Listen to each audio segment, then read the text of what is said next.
I'm the one that you move your queen on this board where no one's seen. Checkmate hard, it coming fast. Love and war, they never last. Rook and pawn, then take the stand. Every piece is in your hand. Sacrifice my king for you. What's up, everybody? Welcome to the Bradmaster Gaming Channel. This is Stage 2, Level 1, where we're going to be uncovering the next stage of moving your pieces. In Stage 1, we learned how the pieces move on a basic level, and then we went ahead and learned the rules of the game. Now we're taking it a step further by learning how the pieces attack, defend, and coordinate. Are you ready to start? Let's begin. So, let me clear the board here.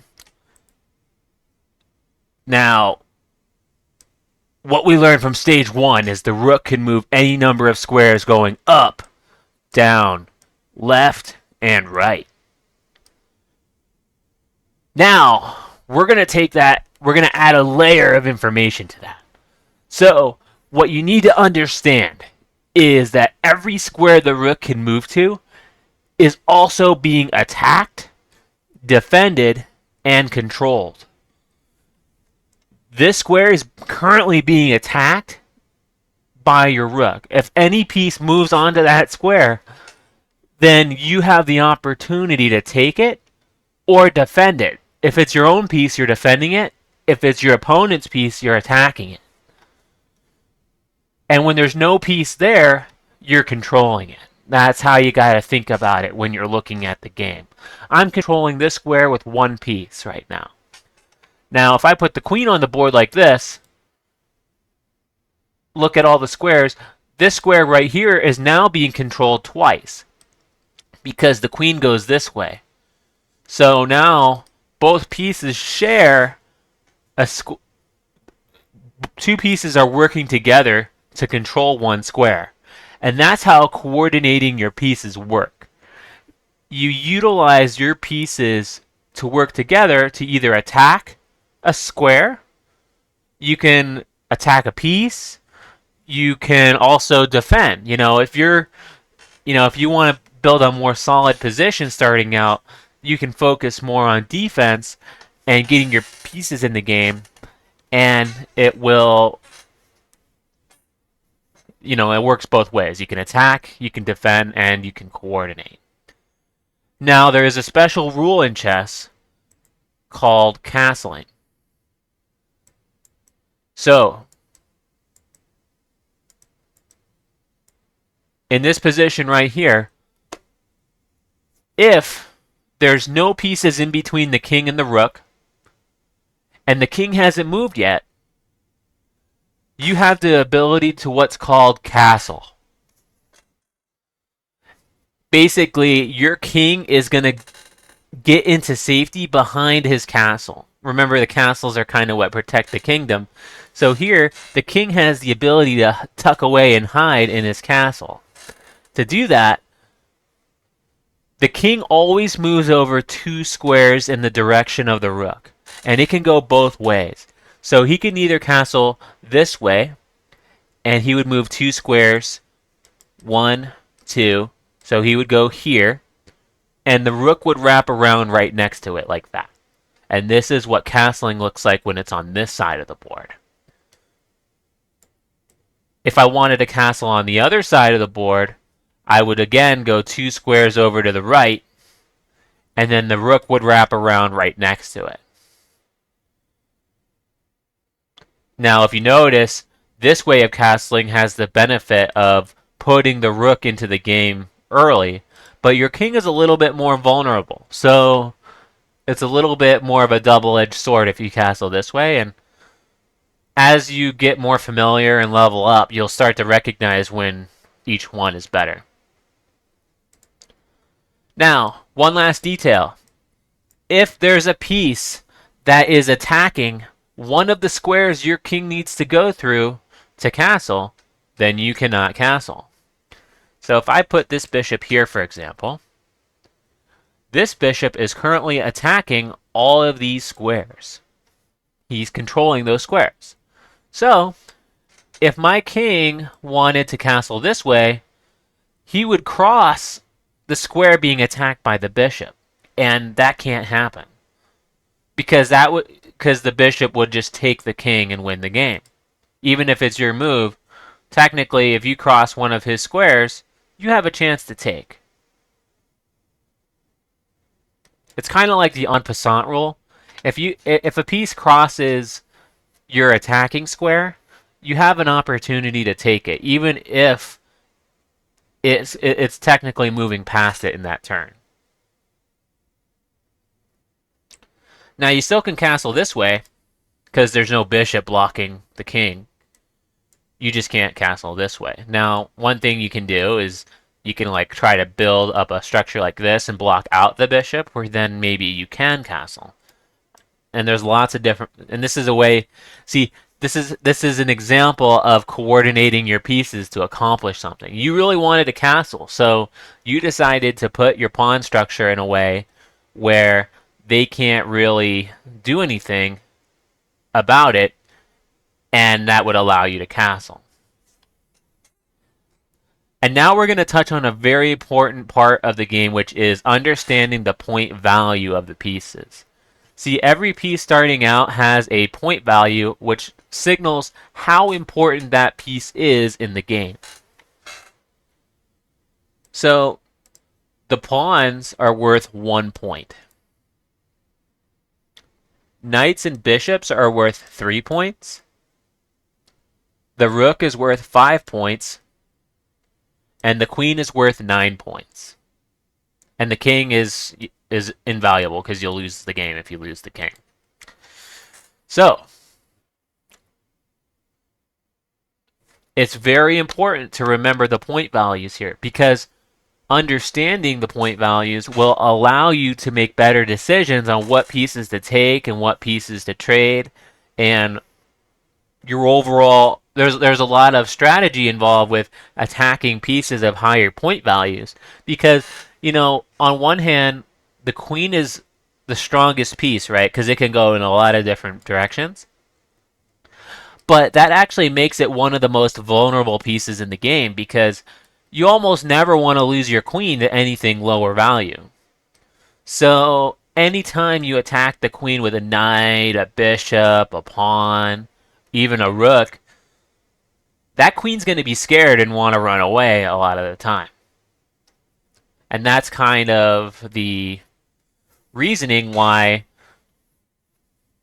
and that's the reason why understanding the point value is so important, because it allows you to get your lower point value pieces out first and then kind of slowly build up your position to when you feel it's right to get your higher pieces in the game. That was a little sneak peek of what we're going to go more in detail on that in stage 4, where we learn the openings.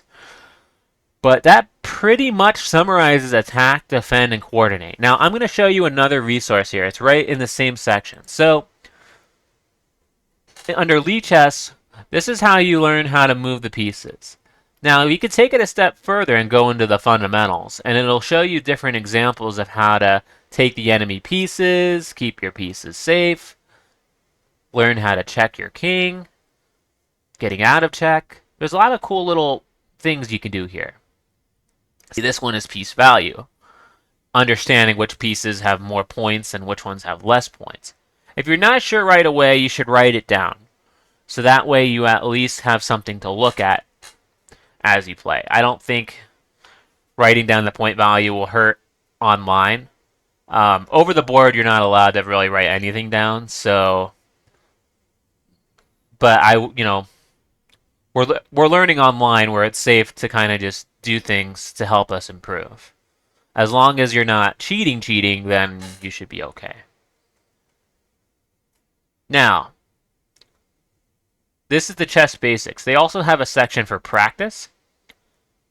And this is going to go more in depth into the different scenarios where you want to coordinate your pieces to do things. This is going to demonstrate different ways of checkmating your opponent. So this will help you master checkmates. And then there's basic tactics here, which will show you different themes to look out for. I would say the two most important starting out are going to be the pin and the fork. Understanding how a pin works is very important because it happens so often that if you recognize the opportunities and the moments where they happen, it's going to be a lot easier to play the game. And that's all chess really is. You have to unlock your mind to see more of what's going on the chessboard. Starting out, stage one, you unlock learning how the pieces move. Stage two, we're unlocking how the pieces work together to attack and defend, and the overall worth of each piece in the game. So now we're able to make better decisions on what to do with our pieces. Now we know what to move. Now we know how to move them. So how do we gauge exactly where we're at with our tactics? Well, starting out, I definitely recommend going through this first. This is a good starting way to get familiar with your tactics. Then, what you can do on Lichess, they also have puzzles. So you can create an account and start doing tactic puzzles, and over time, you'll start getting more and more familiar with this. And I'm going to introduce another chess platform, which I like it for Puzzle Rush and for playing games, which is chess.com. Now, I don't like paying for anything, so you only get one free Puzzle Rush per day. And I use this to kind of gauge where my tactics are. And I'm going to go ahead and show you one. I'm only going to solve it to 15 just to give you an example of what this looks like and kind of talk you through some of the tactics that I see in the game.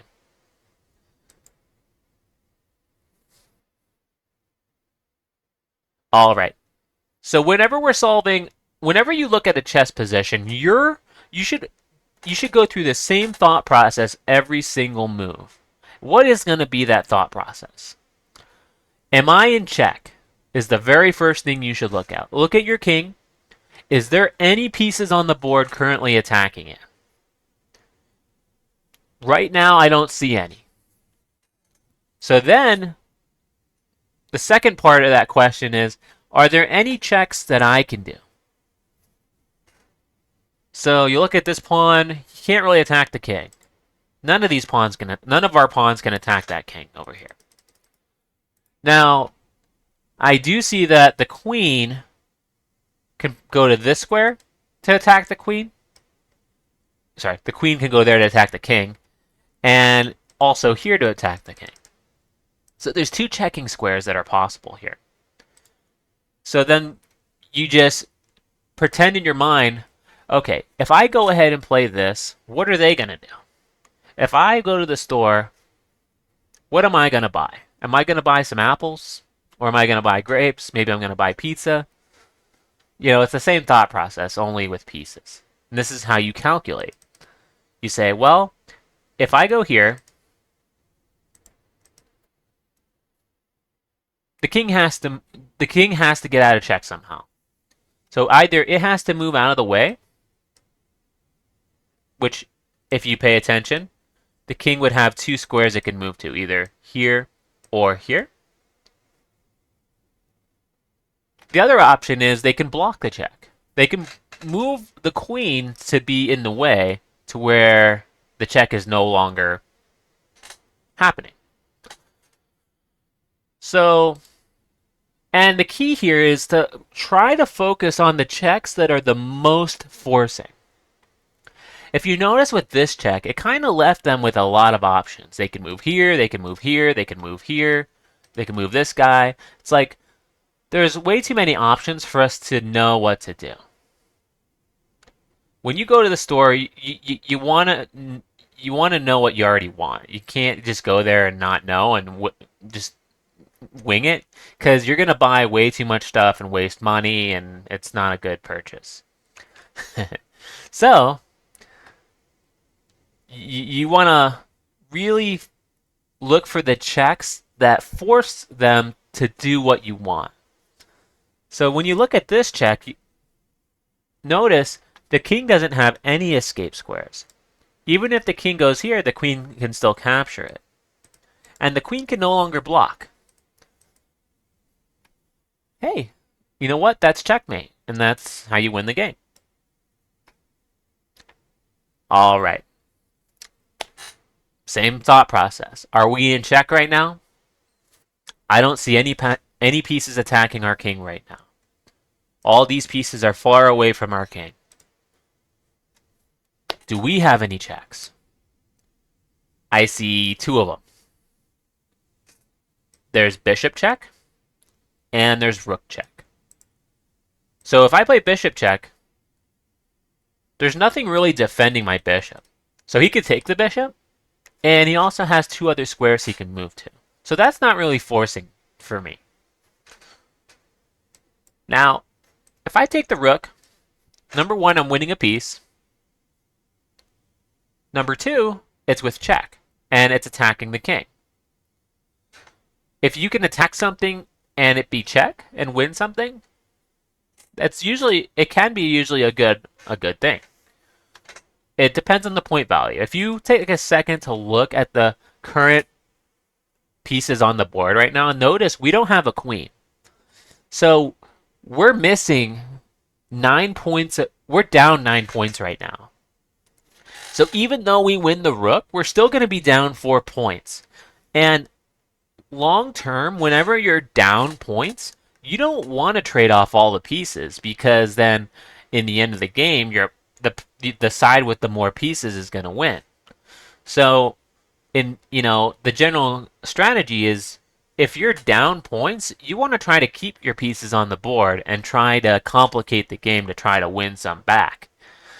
If you're the side that's up the points, you want to go ahead and try to trade a little bit more. You don't have to. There's other strategies you can try to do, like attack the king and stuff. But starting out, a good strategy is to just look for trades. Because long term, with less pieces on the board, it's less likely that your opponent's going to be able to do anything. Now back to the tactic puzzle after that little blurb. So, when we take this rook with check, does the king have any escape squares? Well, I can't go here or here because our rook would take it. And he can't go here because our bishop would take it. Sorry, I don't know how to disable that little flap that keeps coming out. But in that moment, he doesn't have any escape squares. And nothing can block our rook from taking the king. So that's going to be our checkmate.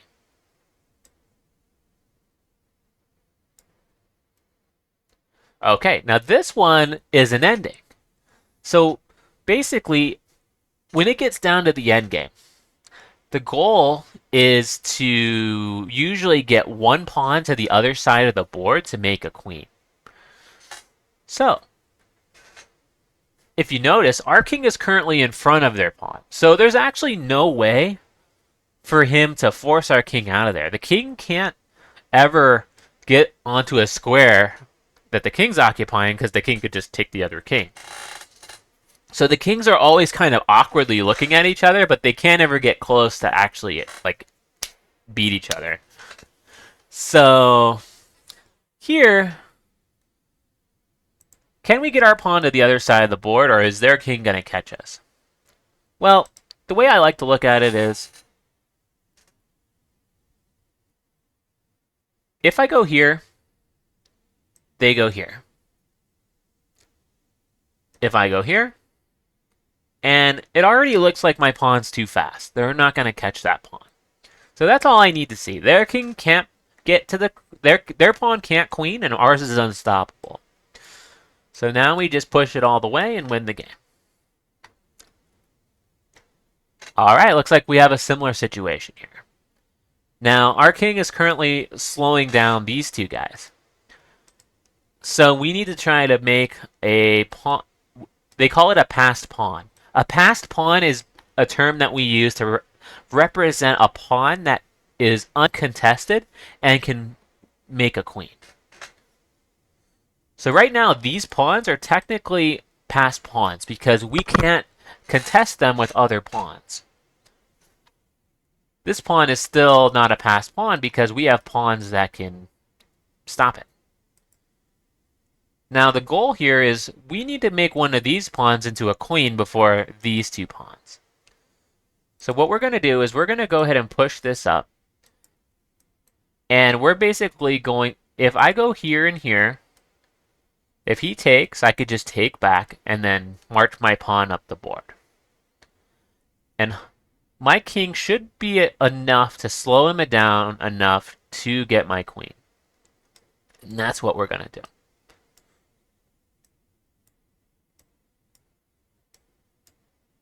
And we win the game. All right. Let's do the checklist now. See, notice in the end games, we didn't really need to do the checklist because there were no pieces on the board. It was like all there was pawns. So there's no, that wasn't really a need. The checklist wasn't needed for that one. So here, do we have any checks? Are they checking us? That's the first part.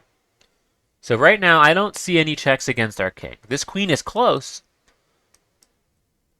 but it's not actually attacking our king yet. Do we have any checks? I see one. And it looks like it's going to win the game because queen takes rook is the check, and the king has no way of getting out of the check, so that's going to be the checkmate.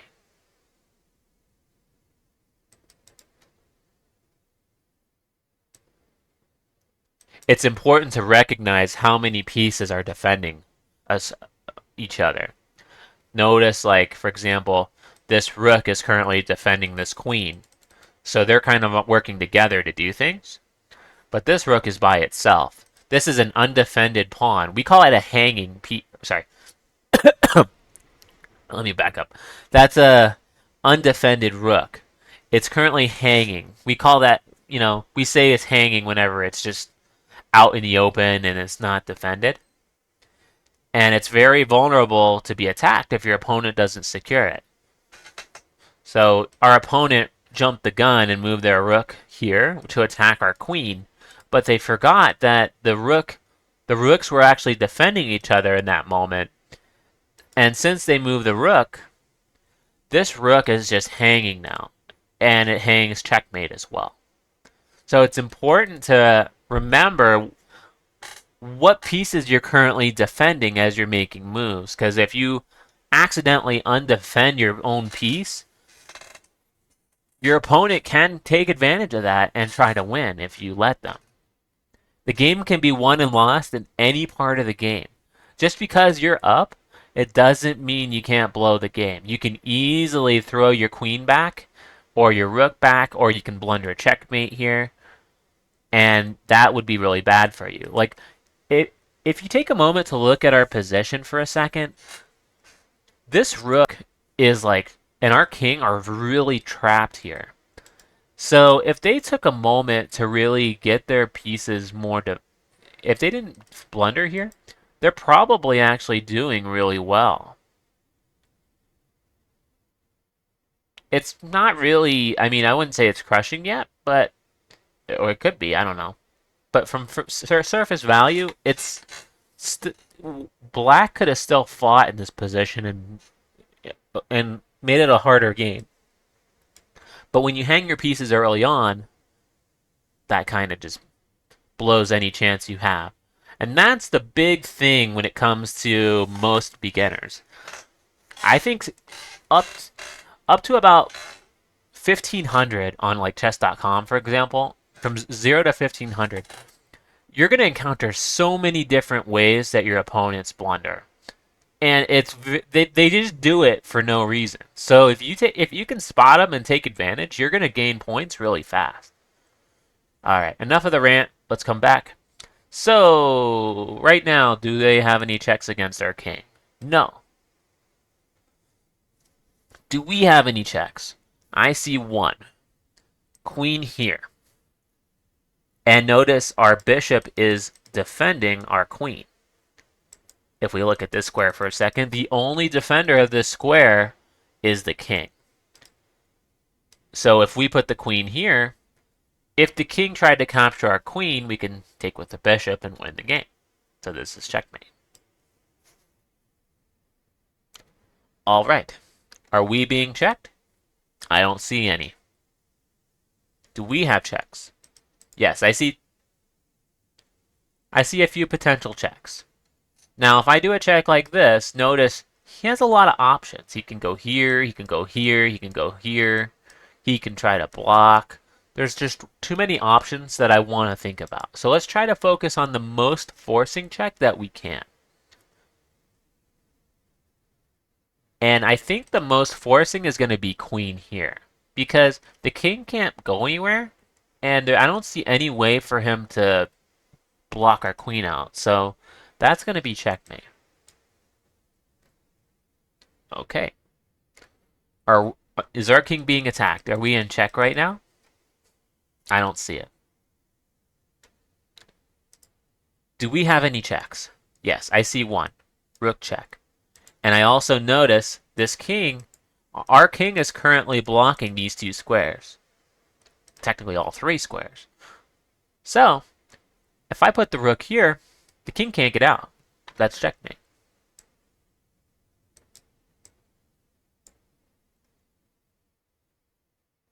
Okay. Are we being checked? I don't see it. Do we have any checks? Yes, I see about 4 of them, technically. So these are 2 checks. Bishop check and queen check. Starting out, it's good to recognize all the checks, just to prove that you can see it. Because later on, it's very easy to just dismiss one and kind of forget about it, and that could cost you in the long run. Because if if your mind automatically dismisses something, that's a blind spot that could bite you in the butt later on.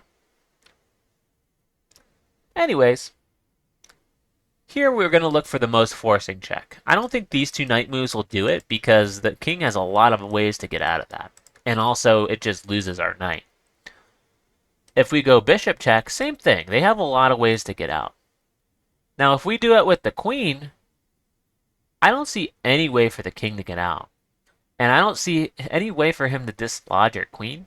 So that's going to be the checkmate right there. Okay. So we're pretty close to an ending. If we first of all, I don't see any checks. And the only check, I see 2 checks. We could take, or we can go to a7 and check him that way. Now, if we trade, the big question is, can we get this pawn to queen before he does? So if I go here, he will take. If I go here, I know he can't stop the pawn. There's no way. The pawn's too fast. So the second question I have to ask is, can he make this pawn first? So if sorry, these arrows aren't working right. If I take here, he takes back. I push the pawn. He's going to try to push his pawn. And remember, on the starting square, pawns can move up twice. And then after that, only once after that. So if they go here, so if we take, they're going to take back. We push our pawn. And they're going to push this pawn. Because ultimately, they want to push these 2 pawns to overwhelm this guy. And then make a queen. So they're going to go here, here, here, and then here eventually. But notice how slow that is. The amount of turns it's going to take to try to get these pawns in a position to do that. It already seems like we're going to have enough time. So we're going to go ahead and do it.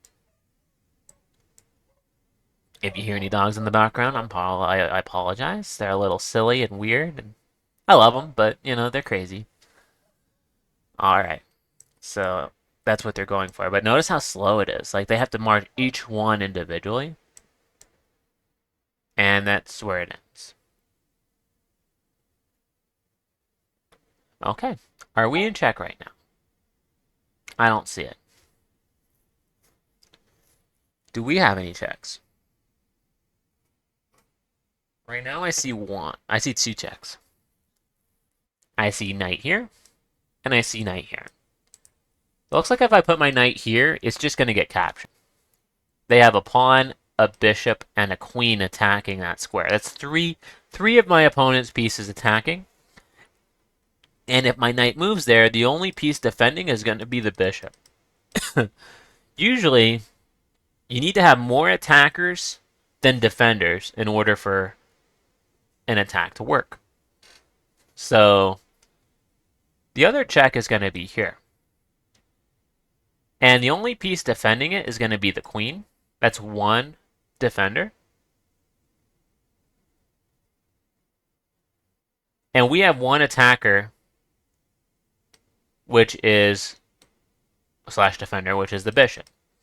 So in this situation, if we play this check, if they capture with the queen, we can just capture the queen, and we traded a knight for a queen, so we end up 6 points. And that's really good. So they probably won't do that. If we take, the only other option is they're in check. And this is an example of what's called a fork. This is a tactical theme. And basically what it is if you play a really forcing move that forces your opponent to lose material, that's an example of a fork. So here, this check forces him to either give up the queen or give up the rook, because he has to do something about the check. And that's where the puzzle ends. Okay. So, are we in check right now? No. Do we have any checks? I see 2 of them. We can play rook takes pawn check, but I think the king can just take that because we don't have any defenders on our rook right now. The other check I see is pawn to g5. Now, if we do that check, the king can't come here because our rook would take it. So the only move they have is to go down like this. And now notice that our first check that we saw is now working. Because now the rook comes here and attacks the king. And that's checkmate. Alright. Are we in check right now? No. I don't see any pieces attacking us right now. So, do we have any checks? I see 2 of them. If I go here, notice I only have one defender, which is the rook, and they have 2 defenders, which is the king and the rook. So I would end up losing my queen there, and that would be bad. The other check is right here. Now, if I do this check, it looks like they only have one move, which is going to be to go here. Now, that first check that I saw earlier might work out better, because now there's only one defender on this square, which is the rook. And we have 2 attackers, the queen and the rook. And now the king is going to be stuck behind his pawns over here, and that's going to lead to his checkmate.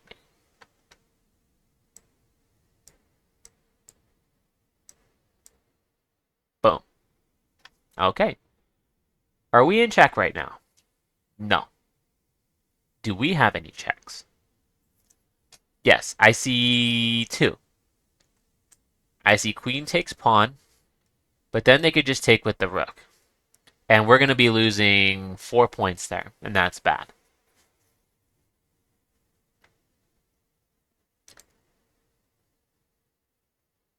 I see we can play queen takes here. And the king can't take because our knight's protecting the queen. And the king can't get out, so that's going to be the checkmate. Okay. This is pretty similar to the one we saw earlier. We're not in check right now. And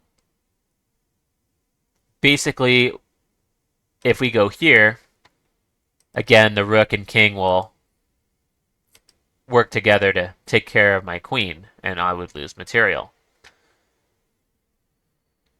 But this check will work better because it's going to force the king to move over to the left behind his pawns where he can't get out. And then we go queen here. And even though we're losing a queen, when we take back with the rook, it's checkmate. See, the queen isn't always everything. Checkmate is the most important thing in the game. If you can sacrifice your queen to get checkmate, you should. Never dismiss any sacrifices. Look at them ahead of time, but don't dismiss them. You can look at here and say, well, if I go queen here, for example, he has two pieces attacking that square, the rook and the queen. So I would just lose my queen if I go there. Now, if I go here, the only piece defending that square is the rook. And if they take, I have my rook to take, and then they can't do anything, and that's me.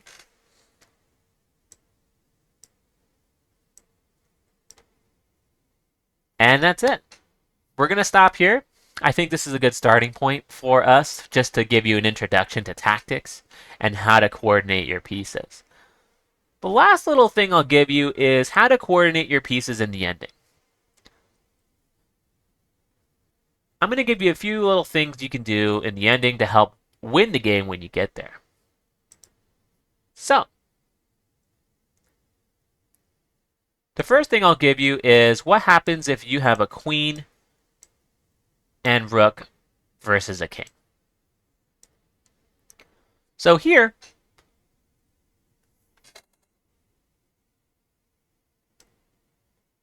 actually, let me give you a better example. So let's go here.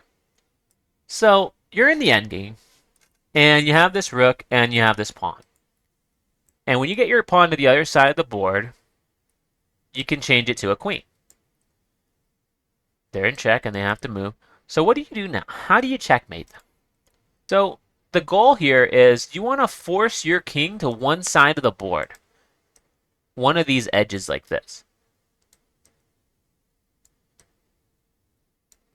And once they're on that side of the board, you can deliver the checkmate. Remember, when your rook is here, it's controlling all the squares that are right here. So technically, the king could never cross where the rook is attacking because it would get captured. So the king goes back here. So what you can do is you can take advantage of that. You can go queen here and control all these squares, which makes it forces the king to stay on these two rows here.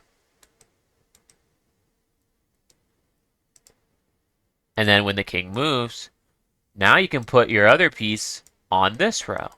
Notice the rook is now controlling this row and forcing the king. The king can't go this way because of the queen, so he has to go this direction. And now we do it again. Only this time there's no escape, and this is checkmate. You could also do the same thing if you have two queens. It's the same exact scenario, only the two queens are a little bit easier because they're the most powerful pieces. Now, what happens if you only have one queen? Same exact thing. You're gonna try to force their king to go to one side of the board, and then checkmate them. So here, like for example, if it's white's move, we would put our queen here to cut them off from going this way. And now we have to use our king to force that king to go this way.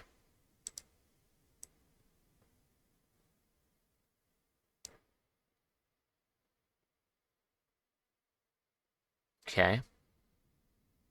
So, and the best way to do that is you want to go to their central square. Or, sorry, you want them to go to your, sorry, back up.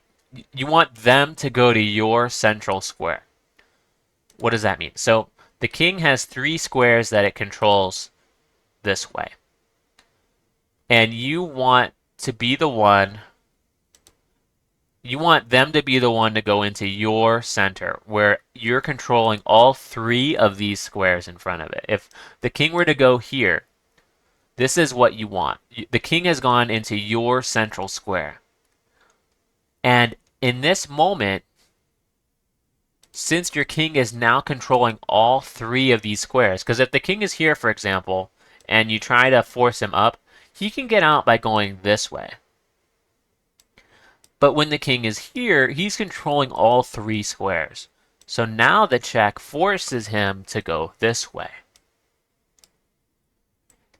And sometimes, like if I make a move twice, sometimes you'll have to make a waiting move like this to force him to go to your central square.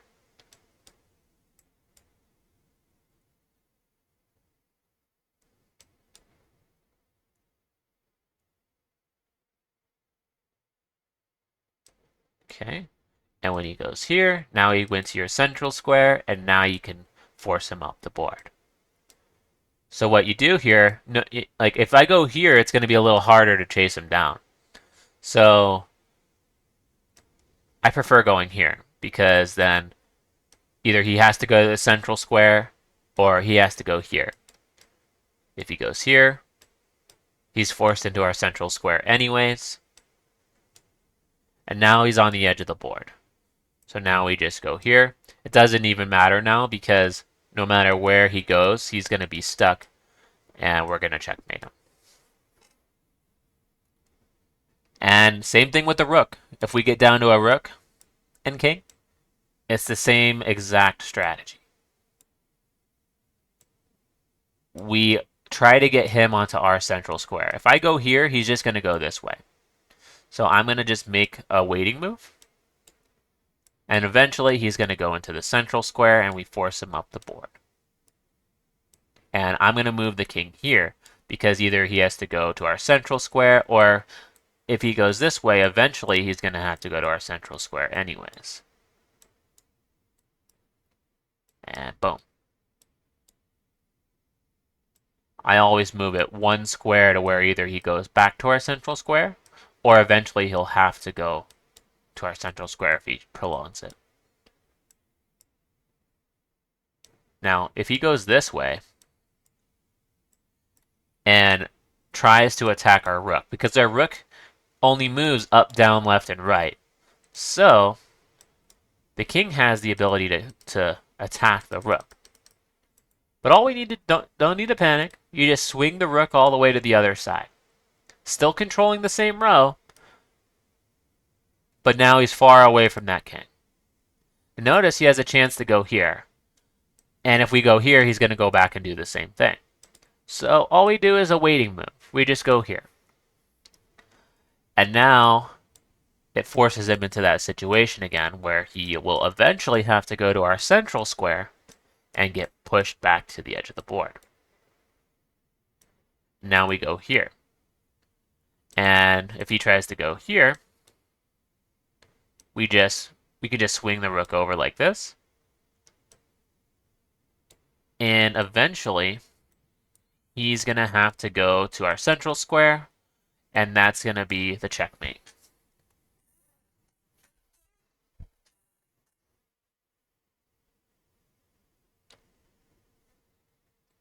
And I think the last piece that we should know how to do is going to be the king and pawn. Now, a little tip. When it comes to the king and pawn, it's actually the opposite of what we just did. So, in the previous example, we want them to come to our central square. But now it's going to be the opposite. We always want to be the one to go to their central square because we no longer have a queen or rook to force him to go to the other side of the board. So what we need to do is when we get to their central square, let me just move this up here. So when we get to their central square like this, it forces them to move sideways. Because they don't want to let our king up to escort our pawn. So if they just go here, then we just go here like this. And we're gonna if they try to, now they have no choice. They have to go sideways. And here, we don't want to keep going for the central square. Now we have the opportunity to escort our pawn. Because now these 3 squares are controlled by the pawn, so now we're just going to march this pawn all the way up and the king can't do anything. So it's important here. They'll probably try to go to one of the sides, and now this square is free for your king to move 1 step closer. And we do the same thing here. We force him to one of the sides, and then now that we control the final squares, we can get our pawn promoted. If our king is behind the pawn, then there's actually no way for us to win. Unless if they screw up. If black knows what they're doing, they can force you to draw here. Because they're the ones that can get to your central square and prevent you from ever escorting your pawn. And if you keep trying to push the pawn,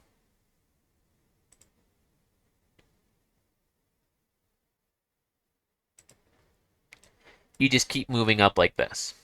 And the moment you can't push the pawn because you'll just take it, so probably they'd move the king up, and then you just do the same thing.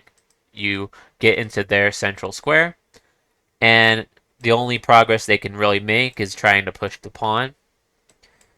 And then you just go back again. If you go here, you go for that central square. And now, if they continue the pawn push, now we're where we want to be. The king couldn't get to where it could escort the pawn, and now the only move that holds on to the pawn is going to be here, but this will make it to where the king has no legal moves, but we're not checking him, so this is going to be a draw. So if you ever get to a king and pawn endgame, it's important to try to get your king in front and then go for that central square whenever you can. And again, utilizing the Learn tab in Lichess, you can practice a lot of these things as well. Practice and chess basics will really help you out in that direction. Okay, well that pretty much wraps up stage 2. We went over how the pieces attack, defend, and coordinate, and I showed you how it works with tactics, and I gave you a little endgame practice, a little endgame knowledge as well to help you checkmate your opponent if you need to. So this right here should definitely give you the skills you need to really see what's going on the board. Now, it takes a lot of practice, so you're gonna want to do puzzles as much as you can to reinforce the themes and the things to look for. What I would say is, if on chess.com, if you do this puzzle rush, your first little goal should be to get to 15 and then ultimately get to 30. Once you get to 30, I think that's a good moment where you can consider being at the right level of tactics to move on to the next level in general. Like, I'm thinking, like, when I go ahead and play these games eventually, so stage 4 is going to be going over the opening setup that we're going to go for and the opening principles. Once I do that, after that, I'm going to showcase these in games, and I'm going to take an account, and my goal is to get that account to about 1,500 and then get my tactics to 30. Once we get that, then I think we're ready to move on to level 2. Now, we're not going to abandon our level 1 account even once we do that, because later on, we might go back to our level 1 account and try to push it to 2,000. Because what we'll do is, like, later on, like when we get to level 2, we're going to learn more openings, more ideas, more setups. as we do that, our tactics are going to grow stronger, our understanding of positions are going to grow stronger. So then maybe like level 4, we'll just repeat level 1, but now we have more understanding of what's going on in the game to push that account to 2000. That's the ultimate goal here. And that's how we level up in this game. We slowly acquire the knowledge and experience that we need to keep leveling up, building that experience, and ultimately win the game. Hey guys, thanks so much for watching this channel. I appreciate it. Please subscribe, and I'll see you again later.